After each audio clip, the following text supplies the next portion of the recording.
Assalamualaikum warahmatullahi wabarakatuh. Alhamdulillahil qail inna anzalnahu fi lailatin mubarakah. Asyhadu an la ilaha illallah wa asyhadu anna Muhammadan abduhu wa rasuluhu wa ba'du.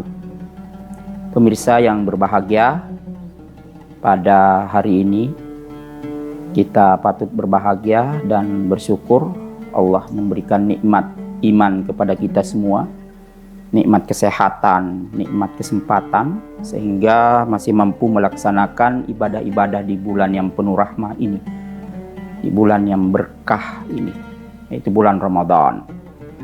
Hari ini adalah hari ke-17 Ramadan.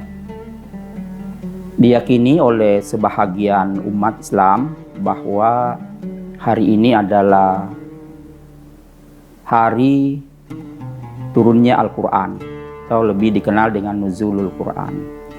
Sebenarnya ada berbagai teori yang dikemukakan oleh para ulama bahwa tentang Nuzulul Quran atau turunnya Al-Quran ini ada beberapa versi. Ada yang mengatakan ya turun pada 17 Ramadan, kemudian ada yang mengatakan 23 Ramadan, bahkan ada juga hadis yang menyatakan 25 Ramadan. Apapun itu, yang jelas Al-Quran yang kita baca, Al-Quran yang kita jadikan petunjuk, Al-Quran yang kita jadikan sebagai sumber inspirasi bagi kita semua, itu turunnya di bulan Ramadan. Pada saat ini kami akan menjelaskan sedikit tentang proses turunnya Al-Quran. Pada awalnya, Al-Quran ini diturunkan oleh Allah ke Lauh Mahfuz. Apa yang dimaksud Lauh Mahfuz? Kalau dilihatkan adalah perbendaharaan Allah yang hanya Allah yang tahu, dan disitulah dicatat takdir manusia, takdir semua makhluknya. Itu yang dikatakan Lauh Mahfuz. Kemudian setelah di Lauh Mahfuz, Allah menurunkan Al-Quran ke Baitul Izzah. Yang mana yang dimaksud Baitul Izzah ialah langit bumi, atau langit yang kita saksikan sekarang ini. Pemirsa yang berbahagia, jadi Sama'ud Dunya atau langit bumi atau Baitul Izzah. Dari Lauh Mahfuz, Al-Quran itu diturunkan ke Baitul Izzah secara keseluruhan, 30 juz yang kita saksikan sekarang ini.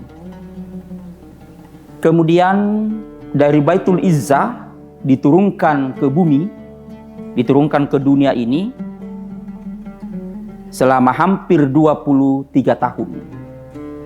22 tahun, 2 bulan, dan 22 hari kurang lebih, sebagaimana dalam berbagai hadis.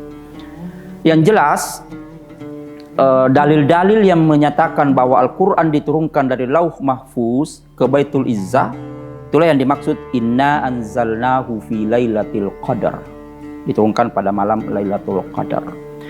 Kemudian di surah Dukhan, inna anzalnahu fi lailatin mubarakah, diturunkan pada malam yang diberkahi. Kalau yang di Lauh Mahfuz tadi dijelaskan di surah Al-Waqiah fi lauhin mahfuzin. Jadi kemudian dari Baitul Izzah, Al-Quran ini diturunkan ke bumi. Hampir tadi sudah dijelaskan hampir 23 tahun secara berangsur-angsur, tidak sekaligus. Jadi secara berangsur-angsur. Jadi Al-Quran turun kepada Rasulullah melalui perantaraan malaikat Jibril. Ada juga yang langsung diturunkan. Yang jelas Al-Quran yang kita baca, Al-Quran yang kita hafal, Al-Quran yang kita kaji, sama dengan Al-Quran yang dibaca oleh Nabi. Tidak mungkin dipalsukan, tidak mungkin ini, karena ini adalah kalamullah. Al-Quran itu secara definisinya adalah bacaan, atau bisa juga himpunan. Secara istilah dinyatakan kalamullah, firman-firman Allah, al-munazzil ala Rasulillah sallallahu alaihi wasallam, yang diturunkan kepada Nabi Muhammad biwasitati Jibril, dengan perantaraan Jibril. Jadi wal mu'jizah, dia mukjizat, dia bernilai mukjizat. Wal muta'abbadu bitilawatihi, ada sebelumnya mutawatir, kemudian al muta'abbadu bitilawatihi, yang membacanya bernilai ibadah. Jadi pada hari ini yang diyakini turunnya Al-Quran ya kita harus betul-betul menjadikan Al-Quran sebagai inspirasi dalam kehidupan kita, sebagai petunjuk hidup dalam kehidupan kita. Kita jadikan Al-Quran sebagai bacaan sehari-hari, kajian sehari-hari, bahkan mungkin kalau kita bisa menghafalnya.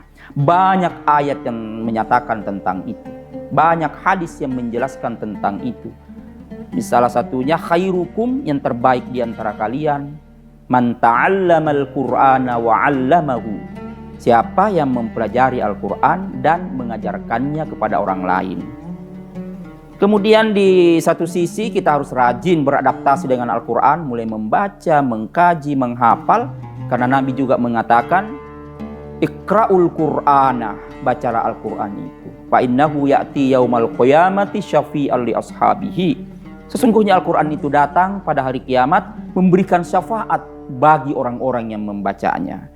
Maka di Ramadan yang mulia ini, usahakanlah kita menamatkan Al-Quran minimal sekali. Ulama-ulama dulu ada yang sampai 30 kali. Bahkan Imam Syafi'i menurut satu riwayat 60 kali menghatamkan Al-Quran. Berarti satu hari itu satu hari dua kali ya, 2 kali 30 juz, berarti luar biasa. Maka marilah kita banyak-banyak membaca Al-Quran, karena membaca Al-Quran berbeda dengan membaca kitab-kitab lain. Membaca Al-Quran satu huruf dinilai 1 pahala, 1 kebaikan, 1 kebaikan dinilai 10 kebaikan, dan sebagainya. Coba kita bayangkan alif lam mim ada 3 huruf, berarti ada 10 kali 3, 30 kebaikan baru alif lam mim. Bagaimana lagi kalau kita membaca 1 halaman, 2 halaman, 1 juz, dan 30 juz? Subhanallah. Itulah pemirsa yang berbahagia, selamat menjalankan ibadah puasa. Mudah-mudahan kita diberkahi oleh Allah dan diterima semua amal ibadah kita selama ini. Selama berbuka puasa, sekali lagi di hari ke-17 Ramadan, hari yang diyakini sebahagian umat Islam sebagai hari nuzulul Quran atau malam nuzulul Quran. Wabillahi taufiq wal hidayah. Assalamualaikum warahmatullahi wabarakatuh.